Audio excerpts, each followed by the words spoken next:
نحمدہ ونصلی ونسلم علی سیدنا و مولانا محمد رسولہ النبی الامین المکین الحنین الکریم رؤوف رحیم. اما بعد، اعوذ باللہ من الشیطان الرجیم. بسم اللہ الرحمن الرحیم.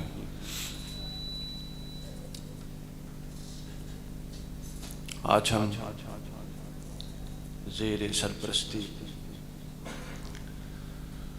حضرت علامہ غلام دستگیر فاروقی صاحب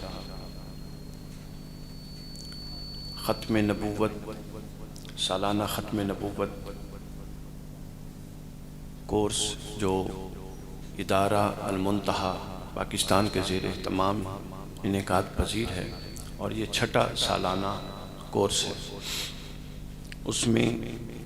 حاضری پر اللہ رب العزت کے حضور اس توفیق پر شکر ادا کرتے ہیں، اور مفتی صاحب کو اور آپ طلباء کو اور ادارہ حاضہ کے جملہ جو منتظمین ہیں ان کو اس شاندار خدمت جو اس وقت کی بڑی شدید ضرورت ہے، اس شاندار خدمت کے مسلسل انعقاد پر اور علوم اسلامیہ کے جو بحر ذخار ہے اس میں ختم نبوت کے دھارے میں جو آپ لوگوں کی طرف سے اور خاص طور پہ آپ کے اور میرے ہمارے جو استاذ ہیں استاذ المکرم کی طرف سے جو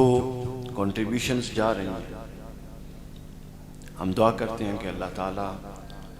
اور اللہ کے محبوب حضرت محمد مصطفیٰ صلی اللہ علیہ وآلہ وسلم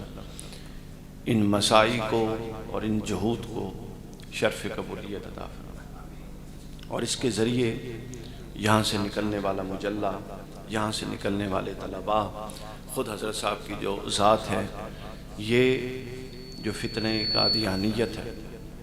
اس کے سد باب کے لیے کچھ نہ کچھ ساماں کرنے کا باعث بنے، اور خاص طور پہ جو طلباء کی جو زیر تربیت ہیں، جو ان سے وابستہ ہیں یا جامعہ میں آتے جاتے رہتے ہیں، وہ لوگ اس روشنی میں جو یہاں سے میسر آ رہی ہے فتنہ قادیانیت کی تاریکی سے، اس روشنی کے توسل سے بچ جائے. میں نے بڑی مختصر بات چیت کرنی ہے. دو چیزیں، دو نکات آج کی گفتگو میں نے صرف عرض کرنی ہے. میری کوشش ہوگی کہ ہم آدھے گھنٹے تک بھی شاید نہ پہنچیں، یا زیادہ سے زیادہ آدھے گھنٹے تک پہنچیں، لیکن وہ دونوں چیزیں آپ لوگوں کے سمجھنے سے متعلق ہیں، بیان کرنے سے زیادہ سمجھنے سے متعلق ہے. اور اگر آپ وہ دونوں چیزیں سمجھ جاتے ہیں تو یہ بڑی اہم ہوگی. بعض اوقات ایسا ہوتا ہے کہ ایک ہی چیز ہم جانتے ہیں، کوئی حدیث ہے، کوئی آیت ہے، کوئی مسلمات اہل سنہ میں سے کوئی عقیدہ ہے، ہم جانتے ہیں، آپ بھی جانتے ہیں، اس کے کچھ دلائل ہیں ہمارے سامنے آتے ہیں، مگر انہی آیات کو، انہی احادیث کو، انہی دلائل کو جب ایک مختلف انداز سے دیکھا جاتا ہے تو وہ علم کی ایک پوری نئی جہت متعارف کروا دیتا ہے، ایک نیا منہج یا منہج سامنے آ جاتا ہے. کس طرح سے کہ آپ صرف دیکھنے سوچنے کا نقطہ نظر اور انداز تھوڑا بدل کے رکھیں. مثلا اگر آپ چند آراء پر ائمہ اربعہ سوچنے سمجھنے کے انداز کے حوالے سے بات کریں، چند آراء پر ائمہ اربعہ کے نقطہ نظر سامنے رکھ لیں کسی بھی مسئلہ پر، آپ دیکھیں گے ایک ہی آیت ہے جس سے چاروں نے استدلال کیا، چند ایک حدیث ہوں گی، سب نے اسی سے استدلال کیا، اور ایک نے اسی سے ایک نیا منہج نکالا، ایک نے اسی سے ایک نیا طریق نکالا، دوسرے نے اس سے ایک نیا رستہ نکالا، چوتھے نے اس سے ایک نئی چیز نکالی. سمجھ یہ وسعت ہے. یہی تو دین اسلام کی اصل وسعت اور کمال ہے کہ اس نے قیامت تک چلنا ہے. یہ وسعت حتمیت کسی بندے کی رائے میں نہیں ہے، یہ ذہن میرا، وہ اللہ اور اللہ کے رسول کے اندر ہے، یہ حسر ہے، اس کے علاوہ کوئی 100% کامل نہیں ہو سکتا، اس کے اندر امکان ہے۔ حضرت امام اعظم ابو حنیفہ رضی اللہ تعالیٰ آپ خود فرماتے تھے، آپ فرمایا کرتے تھے کہ میری ہر رائے درست ہے غلطی کے امکان کے ساتھ، اور میرے مخالف کی ہر رائے علمی طور پہ غلط ہے درستگی کے امکان کے ساتھ۔ یہ وہ منہج ہے جو ائمہ اربعہ کا ہے، اور اس کو آگے لے کر چلنے کی ضرورت ہے۔ تو میں عرض کر رہا تھا مثلا یہ جو میں نے مثال دی، اس کے لیے آپ کو 2 کتابیں بتا دیتا ہوں۔ واحد زہیلی کی موسوعہ جو ہے، فقہی موسوعہ الفقہ الاسلامی و ادلۃ، اگر آپ لوگوں نے دیکھا ہو، اس کے اندر وہ یہی آیات اور حدیث رکھ کے اس سے پھر چاروں ائمہ کا، یا علاوہ اس کے مذاہب تو آپ کو پتہ بہت سارے تھے، رواج 4 پا گئے نا، پھر اس پر امت کا اتفاق ہو گیا، مذاہب تو بہت سارے، 100 کے قریب مذاہب، اور معروف جو تھے وہ 12-13 بن جاتے ہیں، رواج 4 مذاہب پا، ٹھیک ہے، اس پر پھر بعد اس کے مسلمات پر اتفاق ہو گئے۔ تو آپ دیکھیں گے کہ وہ احادیث اور آیات لاتے ہیں اور انہی سے مختلف چیزیں نکالتے جاتے ہیں۔ ابن رشد کی بدایہ، اس نے سورہ نساء کی آیت لکھی ہے، اسی کے اندر سے امام مالک کا مسلک لکھا ہے کہ نکاح مستحب ہے،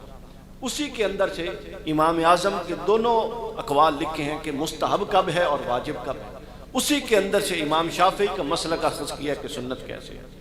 اسی کے اندر سے امام احمد بن حنبل کا اخذ کیا، سمجھ گئے؟ تو یہ ایک چیز، یہ گلاس پڑا ہے، اگر آپ اس کی سطح پہ بیٹھ جائیں گے نیچے تو آپ کو اس کی ایک صورت نظر آتی ہے، بس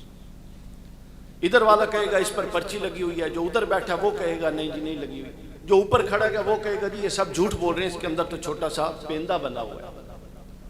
لیکن اگر آپ کے اندر یہ اہلیت آ جائے کہ آپ اس کے تھوڑا اوپر اور اس کے حصار سے تھوڑا باہر نکل کے دیکھ سکیں، تو آپ سمجھ جائیں گے کہ یار یہ سارے ٹھیک کہہ رہے ہیں، ان میں سے کوئی بھی کلیتاً غلط نہیں ہے، غلطی یہ ہے کہ یہ سب جزوی بات کر رہے ہیں،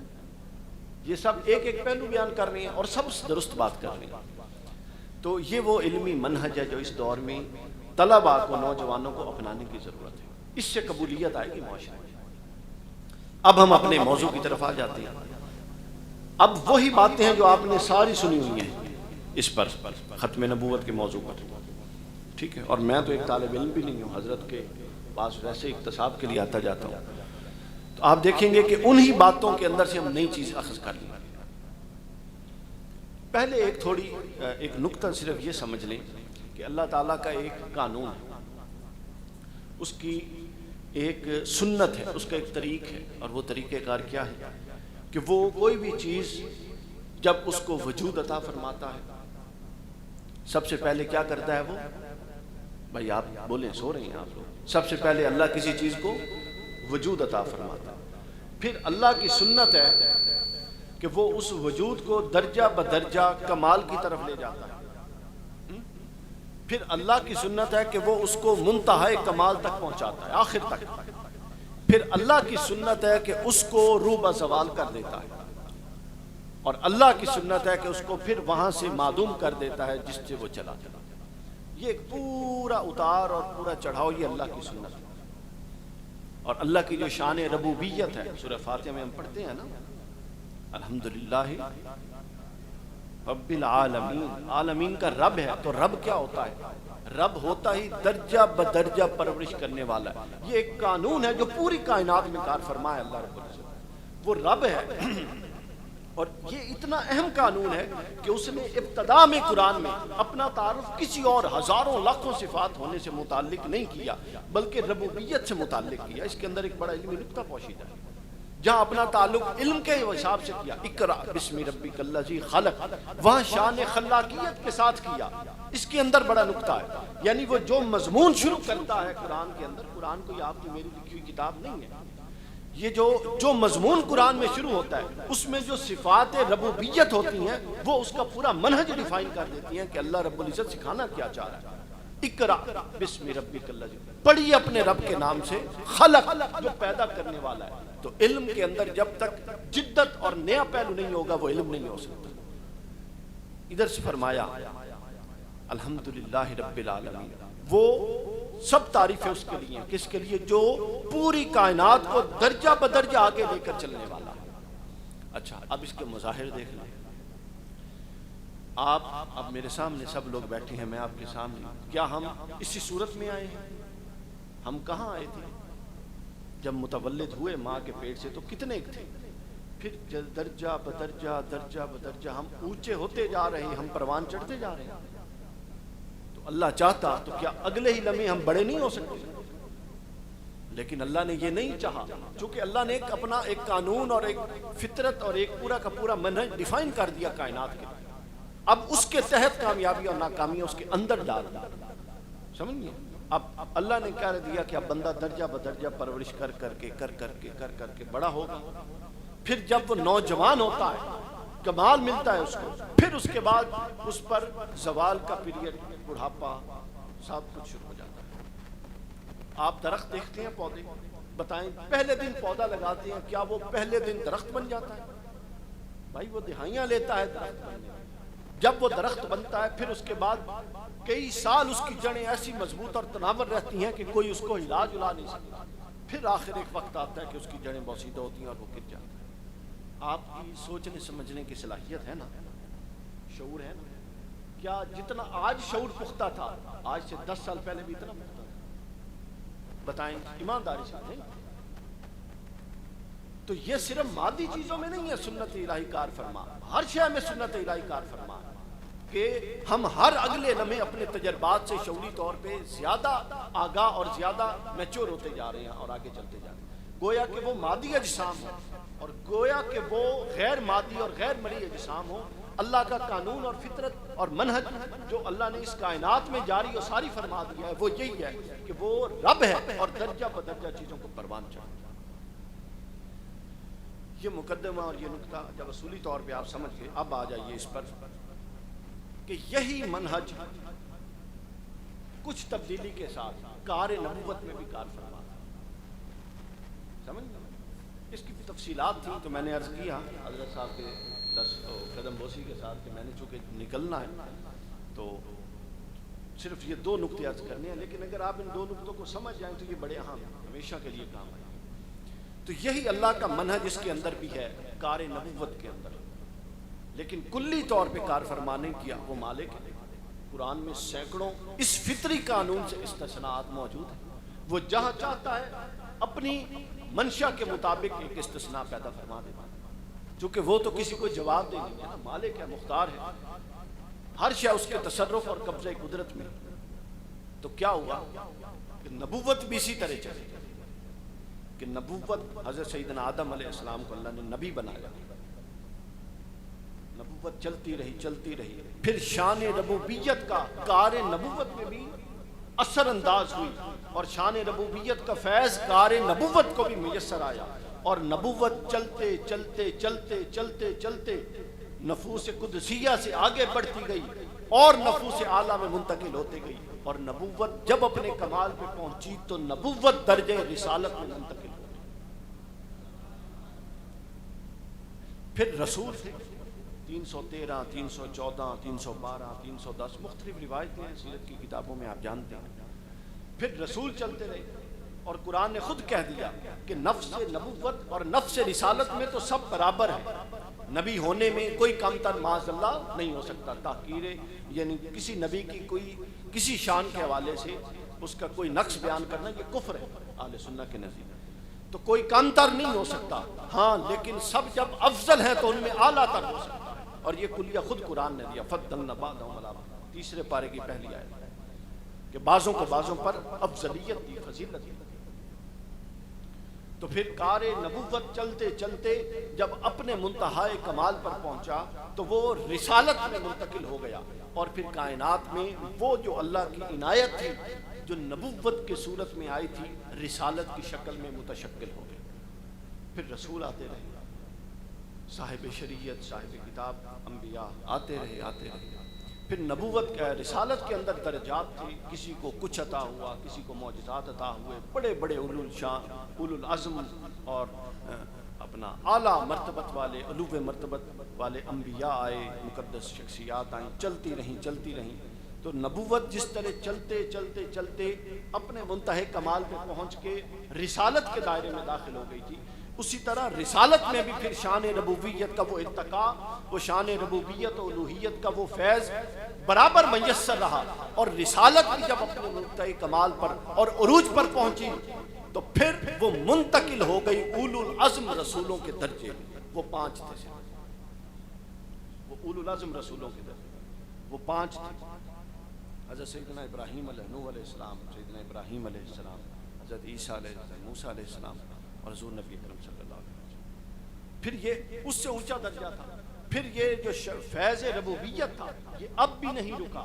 یہ چلتا رہا چلتا رہا۔ جس طرح نبوت اس سے مستفید ہوئی تھی اسی طرح رسالت مستفید ہوئی، اور رسالت میں بھی پھر درجے چلتے رہے۔ پھر اولو العزم انبیاء میں وہ درجہ آ گیا نبوت اور رسالت کا کہ اولو العزم نبی اللہ نے بھیجنے شروع کر دیے۔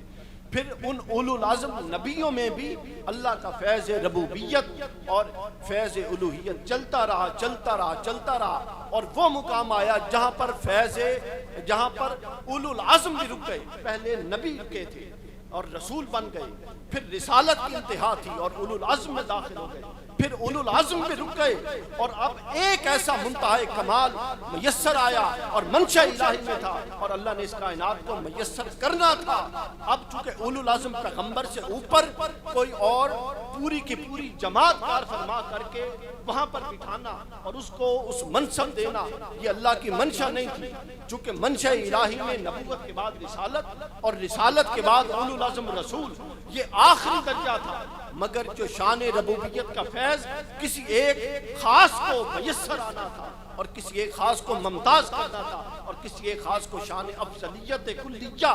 میسر کرنی تھی، تو پھر کیا ہوا، ان اولو العزم میں سے پھر ایک بلند ہوا اور اس کو سرور انبیاء بنا دیا گیا، حضرت محمد مصطفیٰ۔ حضرت مدارج النبوہ میں، المواہب اللدنیہ میں بہت سارے ائمہ محدثین اور مفسرین نے لکھا ہے کہ حضور نبی اکرم صلی اللہ علیہ وسلم کے وجود اطہر سے بلند جگہ اور آپ کے وجود اطہر سے اعلیٰ چیز اس کائنات میں اللہ نے تخلیق ہی نہیں کی، حتیٰ کہ حضرت ملا علی قاری نے لکھا کہ وہ عرش جس پر اللہ کی کرسی استوا ہے اور وہ کرسی جس پر اللہ اپنی شان کے لائق بیٹھا ہے وہ اپنے درجے میں وجود محمدی سے کم تر، وجود محمدی سے اعلیٰ تر صرف ذات الوہیت، اس سے اعلیٰ تر اور کچھ نہیں، یہ بالکل واضح رہا کرنا چاہیے، اس سے اوپر کچھ نہیں۔ اب اور پھر اس پر ایک غالباً المواہب اللدنیہ میں ہے حضور علیہ السلام کے حوالے سے، یا کتاب روح میں ابن قیم نے لکھا، بھی مجھے مستحضر نہیں ہے، کہ جب حضور علیہ السلام کی روح اقدس پرواز کر گئی، وصال مبارک ہوا، پرواز کر گئی، اللہ کی بارگاہ میں پہنچی، تو اللہ تعالیٰ سے اس روح کا مکالمہ ہوا، روح محمدی کا۔ تو جب مکالمہ ہوا تو سارا طویل مکالمے کے بعد آخر پہ اس روح نے یہ سوال کیا کہ باری تعالیٰ اب بتا میرا مسکن کیا ہو، میں رکوں کہاں پر؟ تو اللہ نے فرمایا کہ میرا قانون تو یہ ہے کہ ہر مومن اور مومن پھر نبی اور پھر نبی میں اونچے سے اونچے نبی کہ اعلیٰ سے اعلیٰ درجے میں رکھوں، پر اے روح محمدی جس وجود سے تو نکل کے آئی ہے اس وجود سے اعلیٰ وجود تو میرا ہے اور مجھ میں تو آ نہیں سکتی، لہذا پلٹ جا وجود محمدی کے اندر۔ تو وہ واپس پلٹا گیا حضور صلی اللہ علیہ وسلم۔ تو اب جب آپ یہ ساری بات سمجھ گئے، اب یہ پوری بحث جو ہے جو ہم شان نبوت کے باب میں کرتے ہیں یہی بحث ختم نبوت کی، کہ اب ہونا کیا چاہیے؟ ہونا تو یہ چاہیے تھا کہ جو اللہ نے قانون فطرت بنایا تھا کہ وہ درجہ بدرجہ چیزوں کو اوپر چڑھائے گا اور جب کمال بخشے گا پھر درجہ بدرجہ زوال کی طرف لے جائے گا۔ حضور غوث العظم نے کیا فرمایا تھا قصیدہ غوثیہ میں کہ افلت شموس کیا ہے جو شعر کہ ہر ایک کا سورج طلوع ہوا، افلت شموس اولین و شمسنا ابدا لا افق الاولی لا تغرب، کہ ہر ایک کا سورج چمکا اور ولایت کے بعد میں اور طلوع ہوا اور پھر اپنے وقت کے بعد غروب ہو گیا، لیکن عبد القادر کا سورج ایسا چمکا کہ پھر قیامت تک اس کو غروب نہیں۔ تو اسی طرح حضور علیہ السلام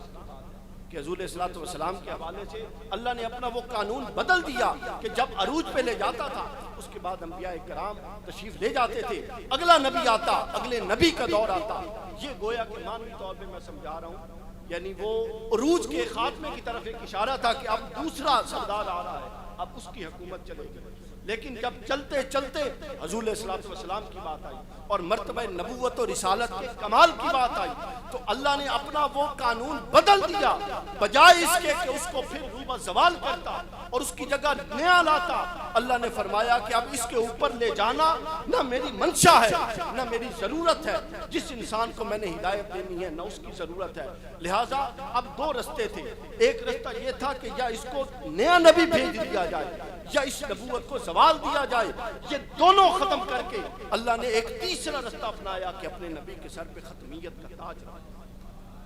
اور آپ نے فرمایا کہ اب یہ دو رستے ختم ہو گئے، اب ایک رستہ ہوگا اور وہ رستہ محمد الرسول اللہ کا ہوگا، اور وہ قیامت تک ہوگا۔ اور وہ قیامت تک کیوں ہوگا؟ سوال اٹھا تو اللہ نے فرمایا دیکھ لیجیے میرا محبوب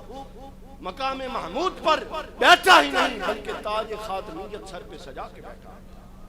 اب اس کے بعد کوئی آ نہیں سکتا۔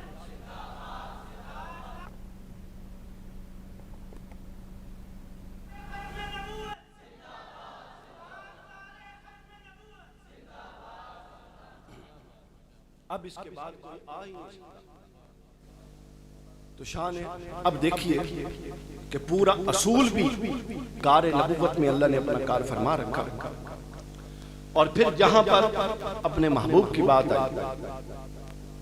اس نے اصول کو بدل بھی دیا۔ بیش جگہوں پر قرآن میں ابو نعیم کی حکایت اٹھا لیں، آپ دلائل النبوہ ابو نعیم کی اٹھا لیں، پہلا باب یہ ہے کہ اللہ ہر نبی کو نام سے پکارتے، حضور کو کبھی نام سے نہیں پکارتا۔ آپ دیکھتے ہیں یہ پہلا نقطہ تھا جو میں نے عرض کیا کہ شان جو عقیدہ نبوت ختم نبوت یہ جتنا منصوص ہے اتنا ہی عقلی کہ کائنات میں یہ عقل یہ کہتی ہے، عقل کا تقاضا یہ ہے، اور جدید افکار و نظریات کا تقاضا یہ ہے کہ ایک چیز جب اپنے کمال پہ پہنچے تو اس کا کوئی نقطہ عروج بھی ہونا چاہیے، اور وہ ایسا عروج ہونا چاہیے کہ اس سے آگے عروج ممکن نہ ہو۔ انسان کی ایک حد ہے، اس کے آگے عروج ممکن نہ ہو۔ تو جس نقطہ پر انسانیت کی انتہا ہے اور اس سے آگے انسان کا عروج ممکن نہیں ہے، وہ نقطہ جہاں حضور کی دیگر شانوں کے ساتھ وابستہ ہے وہیں شان ختم نبوت کے ساتھ وابستہ ہے، اس سے اوپر کوئی شان ہو نہیں سکتی۔ یہ پہلا۔ دوسری ایک بات جو میں نے عرض کرنی تھی وہ بات یہ ہے کہ پچھلے انبیاء، اب ایک نئی چیز میں آج کر دیتا ہوں نقطہ، آپ لوگ طلبہ ہیں آپ اس کو دیکھیے گا کہ حضور صلی اللہ علیہ وسلم کی سے متعلق ماں قبل کتب کی جتنے روایات، ماں قبل جو پہلے صحابہ کرام پہلے دیگر مذاہب میں تھے اور عالم تھے کتاب الہامی کتب، ان کی طرف سے جن کو اسرائیلی روایات ہم عام طور پر کہتے ہیں، ان کی طرف سے وہ روایات جو اسرائیلی بھی ہیں اپنی نوعیت میں لیکن سند میں مضبوط بھی ہیں کیونکہ وہ اچھی بڑی حدیث کے بڑے درجے کے کتب میں آ گئی ہیں، تو آپ یہ دیکھیے گا کہ ان کے اندر، ابھی میں نے صبح یہ دیکھ رہا تھا، رات کو تو موقع نہیں ملا تھوڑا سا، صبح میں یہ دیکھ رہا تھا کہ وہ جو روایات آئی ہیں انہوں نے جو حضور کی شانیں بیان کی ہیں پچھلے لوگوں نے کہ ماں قبل نبوت رسالت جو حضور کے تذکرے پچھلی کتابوں میں ہوتے تھے اور جو سب کچھ تھا اس کے اندر کون سی جہت تھی جس کو فوکس کیا گیا تھا؟ اس کے اندر دو جہتیں تھیں جس کو فوکس کیا گیا تھا، یہ پلے باندھ۔ ایک جہت حضور کے اخلاق کی تھی جس میں بتایا گیا تھا کہ وہ سخت روح نہیں ہوں گے، بازاروں میں آوازیں دینے والے نہیں ہوں گے، دشمن کو معاف کرنے والے ہوں گے، کسی کے ساتھ ظلم زیادتی کرنے والے نہیں ہوں گے، دوسروں کا بوجھ اٹھانے والے ہوں گے، اور یہ پورا باب اخلاقیات۔ اور دوسرا باب ختم نبوت کا باب ہے۔ دوستوں لفظ ختم نبوت کا نہیں ہے لیکن غور کریں تو مضمون سارا کا سارا ختم نبوت کا۔ آپ یہ ایک نیا موضوع ہے، سارا مضمون ختم نبوت کا ہے، جو ماں قبل جتنے تذکرے ہیں ورقہ بن نوفل کے اور بحیرہ راہب کے اور اس سے پیچھے چلتے جائیں جتنے تذکرے ہیں وہ سارے ایک اخلاقیات کا مضمون ہے اور دوسرا ختم نبوت کا مضمون ہے۔ ایک دو روایات میں عرض کر کے پھر میں گزر جاتا ہوں، تفصیل کا وقت نہیں ہے۔ یہ ڈاکٹر صاحب کی کتاب ہے قبلہ کی، شیخ الاسلام کی، المکانۃ علیہ فی الخصائص النبویہ، اس کا باب ہے صفحہ 98 ہے، باب میرا خیال ہے اس کا نہیں، باب نہیں، صفحہ 98 ہے اور باب فی تخصیص ہی بذکر فی التوراۃ والانجیل، یہ باب ہے۔ ابھی صبح میں نے یہ کتاب اٹھائی تھی، اس کے اندر سے 4-5 میں نے نشانیاں لگائیں، اور یہ ظاہر ماخوذ ہیں بڑی کتب سے ساری چیزیں، تو اس کے اندر سے 2-3 چیزیں میں بس کر دوں تاکہ آپ کو ایک نقطہ سمجھانا ہے، اس پر تفصیلی دلائل کے ساتھ بات نہیں ہوتی، نقطہ عرض کر دیتا ہوں۔ اب یہ ایک روایت اس میں آئی ہوئی ہے، یہ ابن ابی شیبہ سے انہوں نے لی ہے المصنف، اس میں حضور علیہ الصلوۃ والسلام کا تعارف کرواتے ہوئے بتایا گیا کہ بے شک وہ پوری پہلے بات چیت ہوئی، پھر وہ شخص کہتا ہے جو بات کر رہا تھا، وہ کہتا ہے کہ میں گواہی دیتا ہوں کہ آپ ہی احمد ہیں، اور بے شک میں گواہی دیتا ہوں کہ آپ ہی محمد صلی اللہ علیہ وسلم ہیں، اور بے شک میں گواہی دیتا ہوں کہ آپ ہی اللہ کے آخری رسول ہیں، یعنی اس کا ذکر ہے باقاعدہ۔ اس کے بعد اگلی روایت آئی ہے امام ترمذی نے سنن کتاب المناقب باب فی فضل النبی صلی اللہ علیہ وسلم حتی جاء فاخذ بید رسول اللہ صلی اللہ علیہ وسلم قال ھذا سید العالمین، جب پہلے بیان کرنے والے یہ کہہ رہے ہیں کہ جو آئے گا وہ سید العالمین ہوگا، تو پتہ چل گیا کہ وہ اس دنیا میں جب تک دنیا ہے، چونکہ یہ ایک عالم ہے اس کا بھی سید ہے، اور آگے عالم ہے اس کا بھی سید ہے، تو گویا کہ یہ ایک اشارہ ہے کہ اب اس سے بڑا کوئی سردار آئے گا نہیں۔ کیوں نہیں آئے گا؟ چونکہ یہ خاتم النبی ہے، کیونکہ یہ نبوت کا خاتم ہے۔ آگے فرمایا ھذا رسول رب العالمین، اور یہ رسول ہے، محض رسول نہیں ہے بلکہ کہا رب العالمین، اس کا رسول ہے جو تمام عالمین کا رب ہے۔ اشارہ یہ تھا کہ یہ تمام عالمین کا رسول ہوگا، اس کے بعد رسول نہیں آئے گا۔ آگے فرمایا یبعث اللہ رحمت للعالمین، اور یہ وہ ہوگا جس کو اللہ پوری کائنات کے لیے رحمت بنا کر بھیجے گا۔ اشارہ اس طرف ہے کہ اگر پوری کائنات کے لیے رحمت انہی نے ہونا ہے تو یہ استدلال ہو سکتا ہے اس سے کہ آپ کے بعد کسی نے آنا نہیں۔ اس طرح بہت ساری چیزیں ہیں، اس میں بہت ساری چیزیں، مثلا ابو داؤد کتاب الجنائز سے یہ روایت ہے، قال امن رسول اللہ صلی اللہ علیہ وسلم ان طویل ہے، اشهد ان رسول اللہ صلی اللہ علیہ وسلم انه الذي بشر به عیسی ابن مریم علیہ السلام، اس پہ انہوں نے پوری روایت بیان کر کے آخر پہ فرمایا سارے خصائص بیان کر، اور آخر پہ کہا ہے کہ یہ وہ ہستی ہیں جن کی بشارت حضرت عیسیٰ علیہ السلام نے دی تھی۔ اب یہ کون کہہ رہا ہے؟ ایک اسرائیلی عالم کہہ رہا ہے، بنی اسرائیل کا ایک عالم جو بغض رکھتے ہیں کہ جو نبی آنے والا ہے وہ بنی اسرائیل سے آئے، بنی اسماعیل سے نہ آئے، یہ ان کا پورا وجہ نزاع ہے، اور حضور کو نہ ماننے کی وجہ جو قرآن کی نص سے ثابت ہے۔ قرآن کہتا ہے کہ یہ حضور کو ایسے جانتے ہیں جیسے اپنے بیٹوں کو پہچانتے ہیں، لیکن مانتے بغض کی وجہ سے۔ تو گویا کہ یہ کہنا ایک اسرائیلی عالم کا اور عالم کتاب کا، یہ اس بات کی دلیل ہے کہ وہ جہاں یہ ذکر کرتے تھے کہ کوئی آنے والا ہے، اس کے ساتھ ان کے جو بنیادی مسلمات تھے اس میں یہ شامل ہوگا کہ اس کے اخلاق کیسے ہوں گے۔ یہاں تک بھی ذکر ہے کہ اس کے خلفاء کی پوری نشانیاں ہیں کہ سیدنا ابوبکر صدیق رضی اللہ تعالیٰ، حضرت عمر فاروق، حضرت عثمان، حضرت مولا علی، سب ان تمام ابواب میں یہ ایک مستقل باب چلا ہے کہ وہ جو آئے گا، کہیں پہ خاتم کا لفظ بھی آیا، اور زیادہ تر کیا آیا کہ وہ پورے عالم کے لیے آئے گا، وہ پورے عالم کے لیے رحمت ہوگا، وہ پورے عالم کے لیے ہدایت ہوگا، اس کی رحمت میں سب آئیں گے۔ تو یہ ایک اشارہ ہے، اس پر آپ لوگ اسٹڈی کر سکتے ہیں فردر۔ یہ ایک اشارہ ہے کہ ماں قبل انبیاء، اور جو پچھلے انبیاء ذکر کرتے ہیں، روح المعانی اٹھا لیں، وہ جو یتیم بچوں کی دیوار کی تعمیر کا واقعہ ہے، اس کے نیچے انہوں نے کہا تھا کہ حضور علیہ السلام کے اسم گرامی خاتم النبیین لکھا ہوا پڑا، حضرت سلیمان علیہ السلام کی خاتم جو تھی انگوٹھی تھی، اس کے اوپر یہ لکھا ہوا تھا۔ تو گویا یہ ایک سلسلہ پرانا چلا ہے۔ تو اب سمجھانا جو جملہ آخری ہے وہ یہ ہے کہ تمام انبیاء حضور علیہ الصلوۃ والسلام اور تمام ما قبل امت حضور علیہ الصلوۃ والسلام کا ذکر محض نبی کے طور پہ اور افضلیت کے باب میں نہیں کرتی تھی، بلکہ خاتمیت کے باب میں کرتی تھی۔ اللہ رب العزت سے دعا ہے کہ ہمیں ختم نبوت کے اس عقیدے پر ہی زندہ رکھے